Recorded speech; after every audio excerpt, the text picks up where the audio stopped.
The first officer on the scene swore he would never forget what he saw when he stepped into that old creaking house in Northern California. The stale air carried the faint scent of dust, mold, and something far more unsettling, something that clung to the walls like a shadow. Upstairs in the attic, a single rope swung slowly from the beams, whispering against the wooden rafters with each shift of the wind, and from that rope hung the frail silhouette of a young girl. But this was not where the story began. This horror had been building for years, hidden in plain sight, tucked away behind the closed curtains of a seemingly ordinary home. The small town of Redwood Hollow was the kind of place where everyone thought they knew everyone else.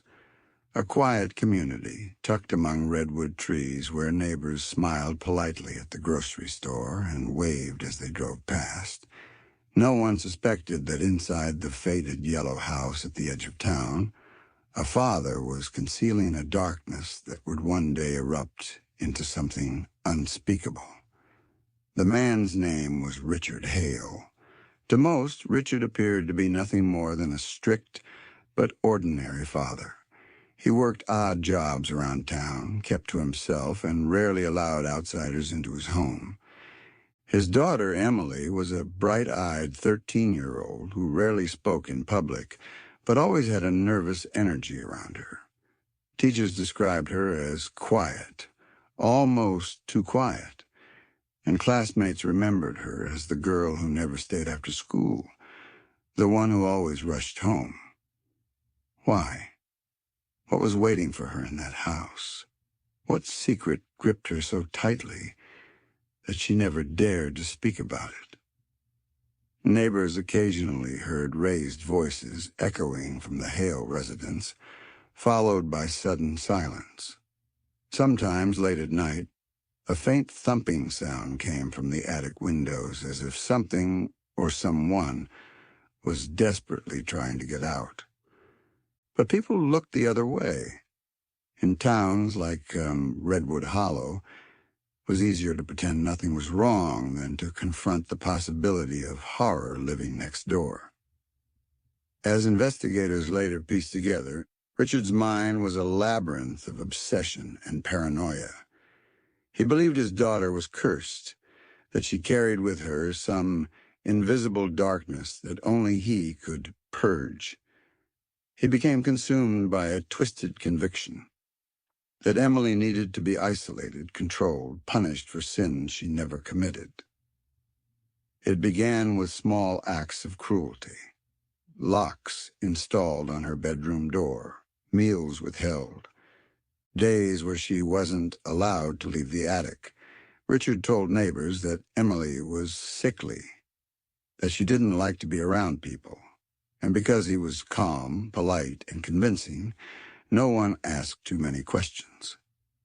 But Emily's silence was not choice. It was survival. She lived under the constant watch of her father's unpredictable moods. The attic became her world, the beams above her head a daily reminder of the prison she could not escape. One stormy night, a neighbor swore they heard a scream coming from the Hale house. But when asked about it later, Richard laughed it off, saying Emily had night terrors. The explanation was enough, and once again the town looked away. But the truth was festering, and the attic was holding on to secrets no one wanted to imagine. On the day of the crime, the sky over Redwood Hollow was unusually gray, as if nature itself had sensed what was about to unfold. Richard had been pacing the house all morning, muttering under his breath. Emily had been locked upstairs, her footsteps soft against the floorboards, as she tried to calm herself, unaware that her father's obsession had finally reached its breaking point. Investigators would later describe what they found in chilling detail. The rope carefully tied to the attic beams, The floor beneath it cleared as if this moment had been prepared for.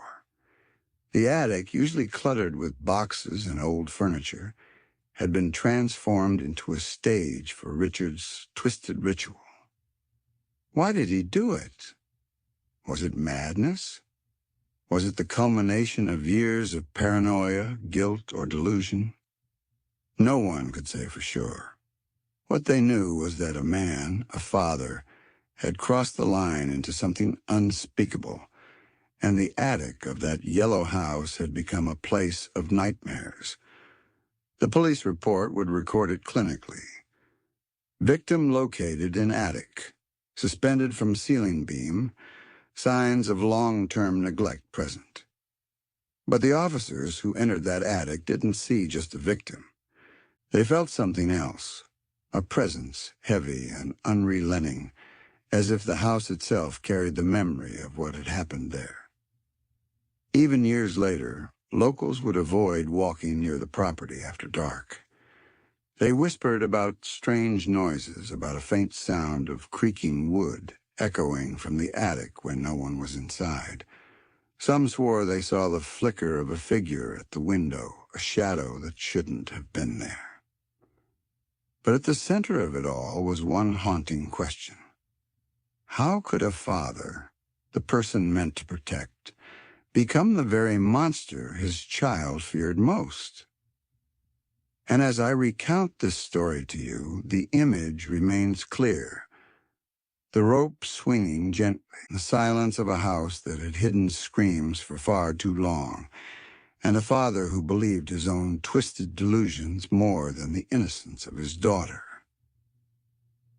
When the body was first discovered, the officers stood frozen in the attic, their flashlights cutting through the darkness, illuminating dust that hung heavy in the air. It was as if time itself had stopped, as if the house refused to let go of its secret. One officer whispered under his breath, "How long has she been here?" But no one dared answer. Downstairs, neighbors had gathered in the yard, drawn by the flashing lights and the grim expression of every uniform that entered the house.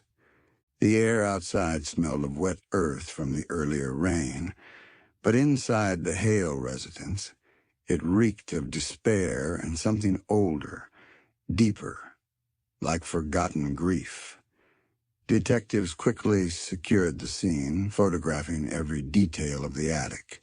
The rope tied to the beam with meticulous knots, the scuff marks on the floorboards, the cracked window where cold air seeped through. They found old food containers in a corner, evidence that Emily had been forced to spend more time up there than anyone could imagine. Dusty notebooks, filled with childish handwriting, revealed her attempts to cling to hope. Drawings of birds, lists of things I'll do when I'm free, and letters addressed to no one in particular. One note, discovered beneath a loose floorboard, read, "If anyone finds this, please tell the world I tried to be good. I just wanted him to love me." The words chilled investigators more than the sight itself. It wasn't only the crime, it was the years of silence, the suffering no one had seen. Richard Hale was nowhere to be found that night. The house was empty except for Emily's presence and the heavy echoes of his cruelty. For 2 days, law enforcement scoured Redwood Hollow and beyond, searching abandoned sheds, motels, and nearby forests. They found traces, footprints in the mud behind the house, a jacket discarded near the highway. Richard was moving, hiding, but not fast enough. When they finally caught him, it was in a diner 20 miles south, where he sat alone in a booth, sipping coffee as though nothing had happened. Witnesses said he looked calm, almost relieved, as if being found was part of his plan all along. During interrogation, Richard's eyes were cold and unblinking. He spoke of purification, a duty to cleanse his daughter from what he called the sickness of innocence. His words made little sense, but his conviction was chilling. Detectives noted how he never once referred to Emily by name, only as the girl. It was as though he had stripped her of identity long before he took her life. In the courtroom months later, the story transfixed the public. Journalists called it the attic horror of Redwood Hollow. Locals who had once waved politely to Richard now filled the benches, desperate for answers. Some came out of guilt, whispering to reporters about the sounds they had ignored, the red flags they had chosen not to confront. Testimony revealed that Emily had been isolated for years, rarely allowed outside, with neighbors catching only fleeting glimpses of her pale face in the upstairs window. Teachers recalled her sudden withdrawal from school, excused by Richard with forged notes claiming she was too ill to attend. The puzzle pieces fit together, painting a portrait of a child silenced by fear, her cries muffled by walls no one dared question. The jury took little time to deliver its verdict. Richard Hale was sentenced to life without parole. But even as the gavel fell, an unease lingered. Justice may have been served, yet the darkness of that attic remained.